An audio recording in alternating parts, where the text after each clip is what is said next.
Selamat pagi Bapak Ibu dan saudara kasih Tuhan. Saya mengajak kita untuk memulai akhir pekan kita dengan membaca serta merenungkan firman Tuhan. Bacaan kita hari ini kitab Kejadian pasal 16. Sarai istri Abram tidak melahirkan anak baginya. Ia mempunyai seorang hamba perempuan bernama Hagar orang Mesir. Berkatalah Sarai kepada Abram, "Engkau tahu, Tuhan tidak memperkenankan aku melahirkan anak. Hampirilah hambaku itu, mungkin melalui dialah aku dapat memperoleh anak." Abram mendengarkan perkataan Sarai.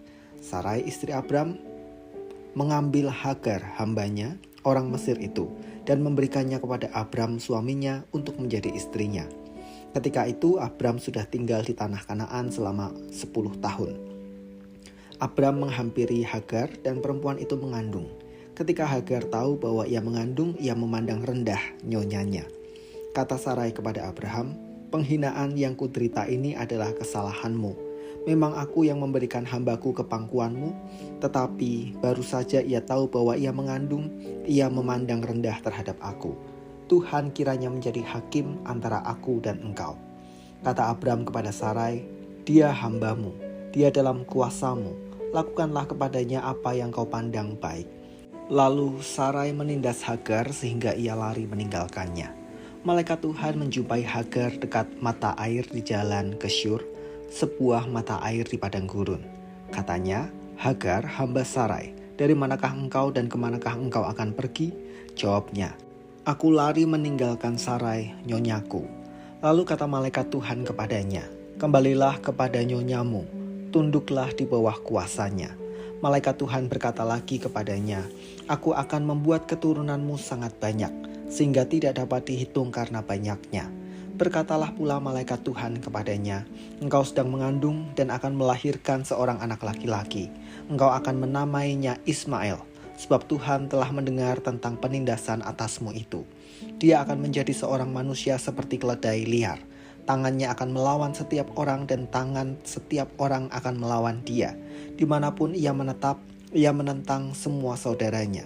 Kemudian Hagar menyebut nama Tuhan yang telah berfirman kepadanya itu, "Engkaulah El Roi."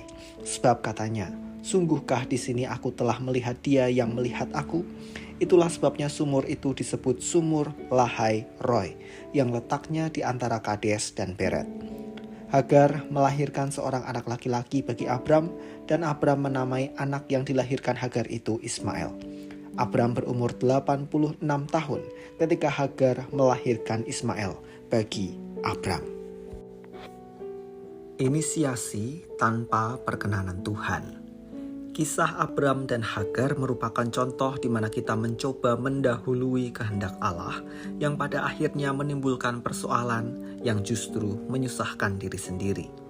Sarai tidak sabar dalam menyambut penggenapan janji Allah, maka ia berinisiatif memberikan Hagar kepada Abram.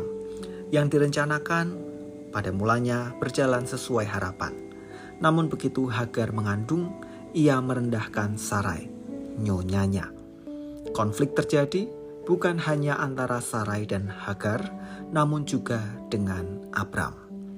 Bapak Ibu dan saudara yang kasih Tuhan, mungkin kita pernah merencanakan sesuatu untuk tujuan yang baik, namun berakhir berbeda dengan apa yang kita harapkan.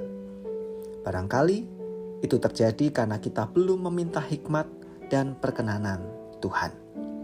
Salah satu hal yang hampir selalu kita temukan dalam pembacaan Perjanjian Lama adalah Tuhan merupakan Allah yang berkenan dilibatkan dalam perencanaan manusia. Tanpa kehadiran dan perkenanan Tuhan, semua dapat berakhir sia-sia, bahkan menimbulkan persoalan. Maka melalui firman Tuhan hari ini kita diingatkan, jangan lupa libatkan dan mohonkan perkenanan Tuhan di sepanjang perencanaan hidup kita, serta bersabarlah pada janji dan penggenapan rencana Tuhan dalam hidup kita. Mari kita berdoa. Tuhan, kami menyadari bahwa ada kalanya kami tidak sabar, terburu-buru, dan memutuskan sendiri segala sesuatu yang kami inginkan. Kami tahu bahwa ketika itu terjadi sesungguhnya justru kami akan menerima hal-hal buruk, karena bagaimanapun juga Engkau adalah Tuhan yang mau terlibat dalam kehidupan umat-Nya. Maka hari ini melalui firman-Mu ya Tuhan, bantu kami untuk menyadari dan melibatkan Tuhan dalam segala sesuatu yang kami rencanakan di hidup kami. Kami menyerahkan akhir pekan kami dengan segala aktivitas yang kami jalani. Tuhan kiranya memberkati. Di dalam nama Tuhan kami Yesus Kristus kami berdoa dan mengucap syukur. Amin.